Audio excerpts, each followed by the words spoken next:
지난주에 제가 우리 교인들 새 소원 기도를 들고 기도하러 올라가서 한 가정 하나님 앞에 중보 기도하고 전화로 축복 기도해 드렸습니다. 어린 아이들도 새 소원 기도를 적어낸 가정이 꽤 있었는데 한 아이가 새 소원 기도를 이렇게 적었더라고요. 하나님 아버지, 우리 아버지 돈 많이 벌게 해주세요. 기도해 주면서 저도 피식 웃음이 나왔지만 너무 귀여워서 이 기도가 마음에 떠나지 않더라고요. 네네. 우리 아버지 돈 많이 벌게 해주세요. 이 말이 제 마음에 쉽게 떠나지 않았던 것은 지독한 가난에 시달리던 저의 어릴 적 기도였기 때문입니다. 근데 하나님은 제 이 기도를 외면하셨어요. 우리는 가난을 벗어나지 못했습니다. 대신 예수 믿으면서 변화된 게 있었어요. 아버지께서 예수 믿기 전에 우리 가정은 늘 다툼이 끊이질 않았어요. 아버지의 고함 소리, 살얼음판 같은 집안 분위기가 어린 저를 아주 숨막히게 만들었습니다. 아버지께서 예수 믿으면서 달라지기 시작했어요. 아버지 고함 소리가 작아지셨고 아버지의 폭력이 줄어드셨습니다. 어릴 적 제가 가정에서 체험한 건 분명해요. 예수 믿으면 평화롭구나. 예수 믿으면 행복해지는구나. 확실히 그랬습니다. 근데 예수 믿으면 복 받을까? 예수 믿으면 가난이 떠나갈까? 예수님 믿으면 잘 될까? 저에겐 확신이 별로 없었습니다.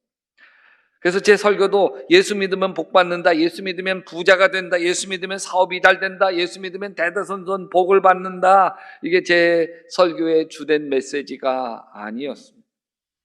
축복을 강조하던 미국의 목사님이 있는데 로버트 슐러 목사님이에요. 이분 신학을 번영신학이라고 이야기합니다. 예수 믿으면 번영한다는 거예요. 복 받는다는 거예요. 성공하고 출세한다는 거예요. 할 수 있거든이 무슨 말이냐? 믿는 자에게는 능히 하지 못할 일이 없느니라. 그래서 그 교회가 아주 폭발적으로 부흥하기 시작했어요. 예배당을 세웠는데 수정교회라고 하는 큰 메모드 예배당을 세웠는데 유리로만 지어진 교회인데 유리가 10,000개의 유리를 사용해서 10,000개 유리를 사용해서 근사한 교회였습니다. 그러나 로버트 실러 목사님이 은퇴하고 그 교회는 딸이 세습해서 담임 목사를 하다가 결국 2011년도에 파국을 맞이해요. 교회가 빚을 감당하지 못해서 예배당을 팔아버렸습니다. 번영신학의 뒷모습인 거죠.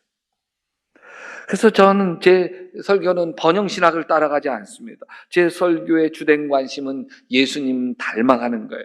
예수 믿으면 예수님 닮아서 성령의 열매를 맺습니다. 예수 믿으면 변화됩니다. 예수 믿으면 가정이 변화됩니다. 자녀가 변화되어집니다. 부부가 달라집니다. 예수 믿으면 행복하게 됩니다. 하나님은 사랑이심입니다. 우리 가정이 그랬어요. 비록 가난을 벗어나지 못했지만 예수 믿으면서 폭력이 사라지고 평안이 깃들었어요. 저는 우리 하나님께서 우리에게 바라시는 것이 축복이라기보다는 성화, 예수 그리스도를 닮아가는 것에 더 큰 관심이 있다고 믿었습니다. 근데 오늘 설교는 축복의 하나님에 대해서 설교하려고 합니다. 성경 말씀에서 하나님은 분명히 축복의 하나님이라고 증거하고 있습니다. 하나님은 분명히 예수 믿는 우리가 풍족한 삶, 건강한 삶, 성공적인 삶을 살기를 원하십니다. 아니, 너무너무 간절하게 바라고 계십니다. 저도 간절한데 우리 하나님 아버지께서는 얼마나 더 간절하시겠어요. 하나님께서 이스라엘 백성들을 40년 동안 광야에서 살며 고생하게 하였지만 속마음은 복을 주시려는 거예요. 신명기 8장 16절에 내 조상도 알지 못하던 만나를 광야에서 내게 먹이셨으니 이는 다 너를 낮추시며 너를 시험하사 같이 읽어볼까요? 마침내 내게 복을 주려 하심이었느니라. 복 주려고 하시는 거예요.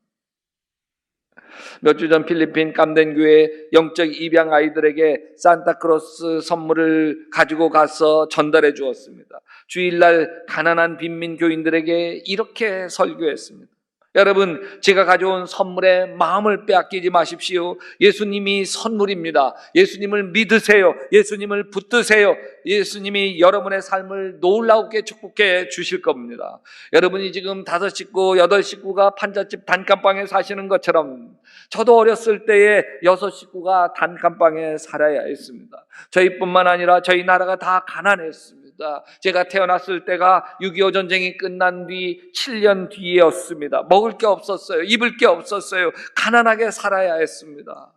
근데 우리 어머님이 예수 믿기 시작했습니다. 하나님께 매달리기 시작했습니다. 자식들을 공부시키기 위해서 안 먹고 안 쓰고 안 입고 뒷바라지하기 시작을 했습니다. 가난한 살림에도 10의 1조를 떼서 드리기 시작했습니다.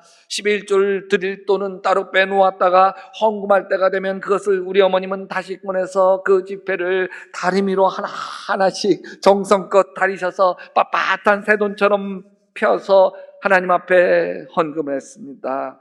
우리 어릴 적 가난했지만 지금은 얼마나 부자가 되었는지 모릅니다. 하나님은 축복의 하나님입니다. 하나님을 믿으세요. 하나님을 붙드세요. 아멘.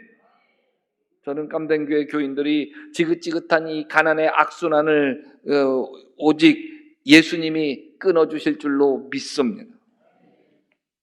여러분, 돌이켜보니까 우리도 예수 믿고 행복해지기만, 평안해지기만 한 것이 아니었습니다. 예수 믿고 예수님 닮아가기만 한 게 아니었어요. 우리는 예수 믿고 정말 엄청난 축복을 받았습니다. 우리나라가 예수 믿고 엄청난 축복을 받았습니다. 저와 제 동생들은 저희 어릴 때보다 100배, 1000배 더 잘 사는 건 분명합니다. 하나님이 축복의 하나님이신 게 분명합니다. 하나님이 축복의 하나님이시기 때문에 예수 믿는 사람들은 다 축복을 받은 사람들이에요. 그런데 이런 의문이 생겨요. 정말 예수 믿으면 잘 될까? 예수 믿으면 부자가 되나? 예수 믿으면 성공하나? 근데 예수 잘 믿는 사람인데 왜 잘 나가던 사업이 부도가 나서 지금 참 어려움을 겪고 있는가? 예수 잘 믿는 사람인데 왜 암에 걸려서 고통을 당하고 있는가? 이분들은 복을 받지 못한 사람인가? 하나님이 외면하신 분들인가? 아니면 욥의 친구들이 의로운 욥을 비난한 것처럼 남 모르는 죄가 있기 때문이지 그런 것일까? 아닙니다. MA 받는 고난도 있고 예수님이 십자가 고난처럼 의를 위해서 겪는 고난도 있습니다. 여러분, 예수 믿으면 복을 받아요. 반드시 복 받습니다. 근데 이때 사람들은 복을 부자가 되는 것이라고 오해합니다. 예수 믿으면 복을 받아요. 근데 예수 믿으면 부자가 되나? 부자가 될 수도 있고 아닐 수도 있어요. 왜냐하면 부자가 된다고 하는 것은 복이라기보다는 부자는 내가 보니까 은사예요. 은사. 여러분, 복은 예수 믿는 사람 누구나 다 받는 거예요. 하나님의 자녀가 되는 복 다 받잖아요. 영원한 천국문이 활짝 열리는 복 다 받잖아요. 예수님이 내주하시고 내주하신 예수님이 나와 동행하시는 복 다 받잖아요. 그래서 예수님이 내 인생과 내 삶을 인도해 주시는 복 다 받아요. 예수 믿는 사람들은 다 복 받은 사람이에요. 근데 여러분, 그러나 은사는 예수 믿는 사람마다 다 받는 게 아니에요. 다 달라요. 다 달라요. 어떤 사람은 정말 돈 버는 은사가 있어요. 이분 돈의 흐름을 알아요. 그래서 재테크를 얼마나 잘하는지 몰라요. 돈 버는 은사가 있는 사람이에요. 저는 돈 버는 은사가 없어요. 대신 받은 은사들이 있죠. 사랑의 은사도 있고 섬기는 은사도 있고. 1부 때는 아멘 크게 나왔는데 이제 2부가 영 말씀의 은사도 있고 말씀 가르치는 은사도 있고. 감사해요. 오늘 아침에 일찍 예배를 드리러 1시간 전에 오는데 우리 교회 대르변 단바닥 플래카드 크게 붙여진 그 밑에 이만한 더비.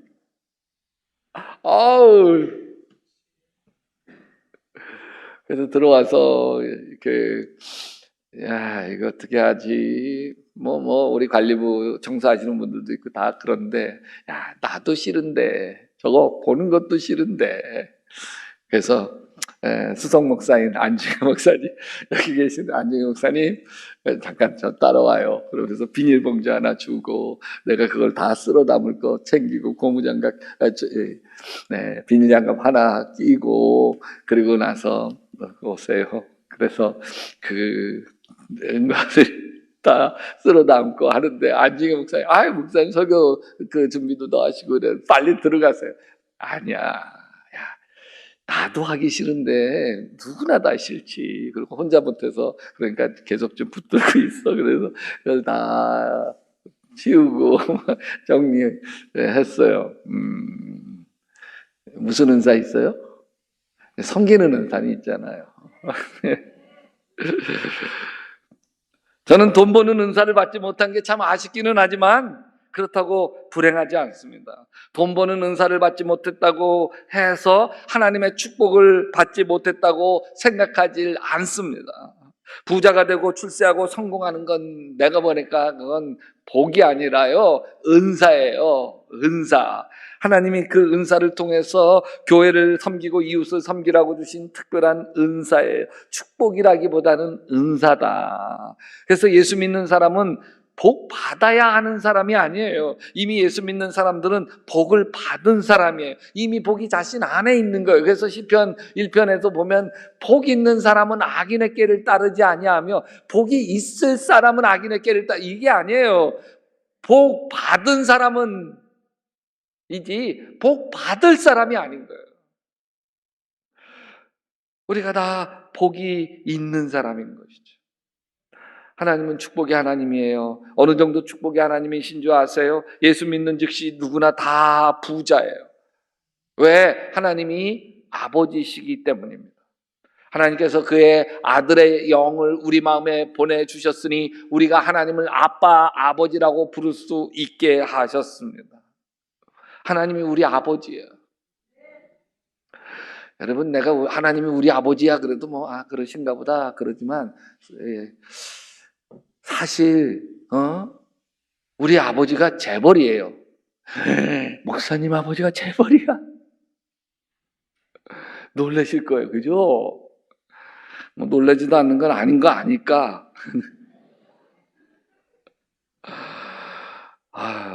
우리 아들이 사귀는 여자가 그 친구가 있는데 여러분, 말하기가 좀 그렇지만 재벌 딸하고 사귀어요. 그러면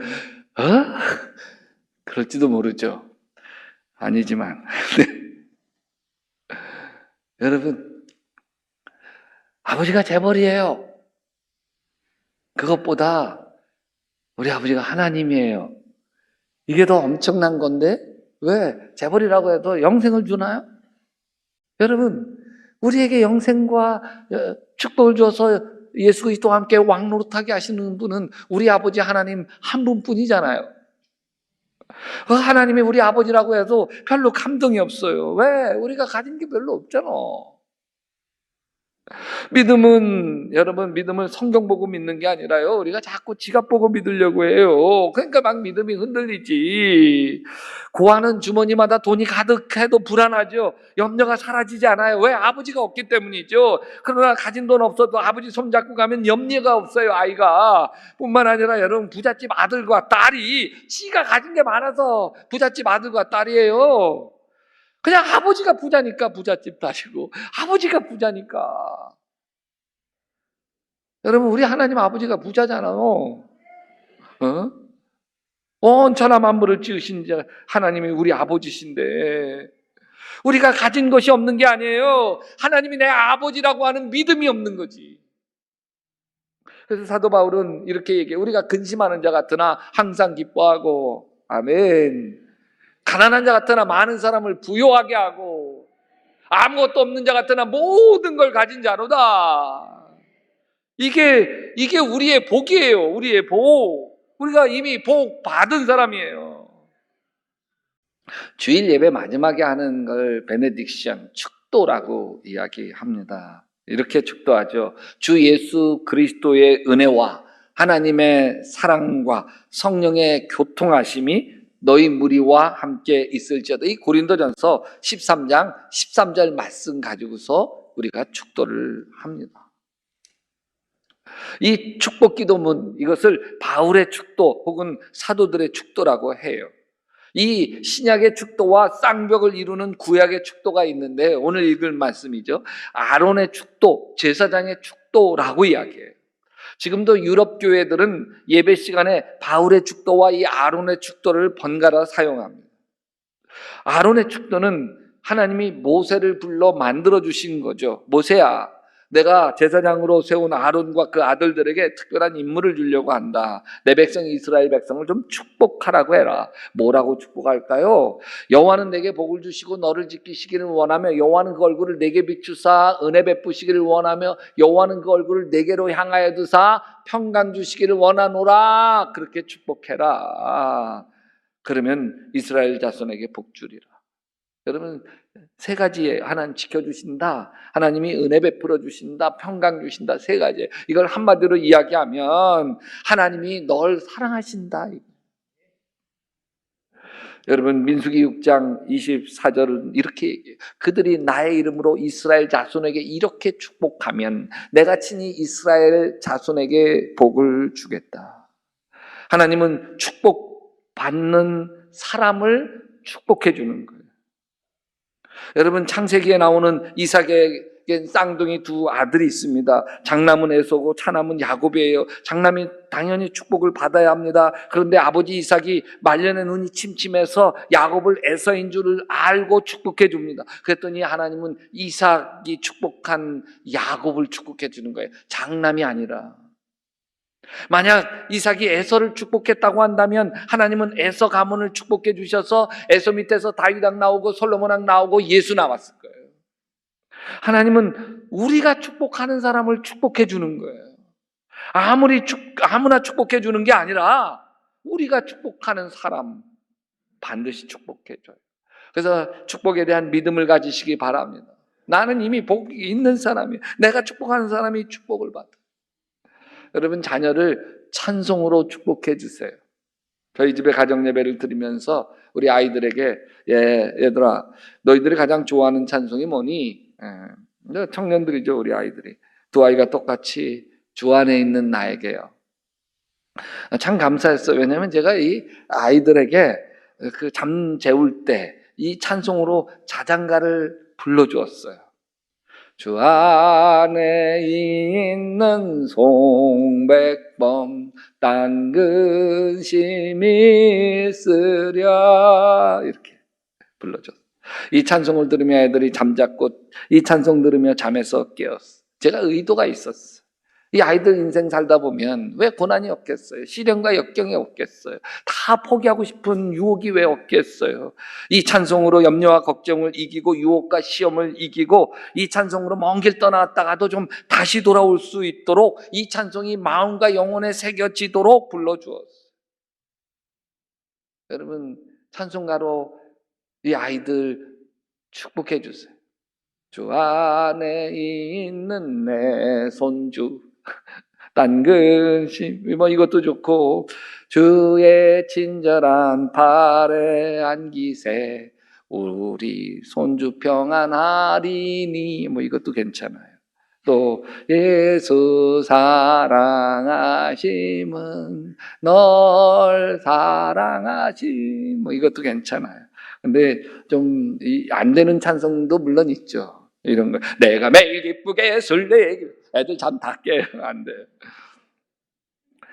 두 번째는 아이 잠잘 때 제사장의 축도를 가지고 축복 기도해줘 보세요. 여호와는 송주아에게 복을 주시고 송주아를 지키시기를 원하며 여호와는 그 얼굴을 송주아에게 비추사 은혜 베푸시기를 원하며 여호와는 그 얼굴을 송주아에게로 향하여 두사 평강 주시기를 원하노라.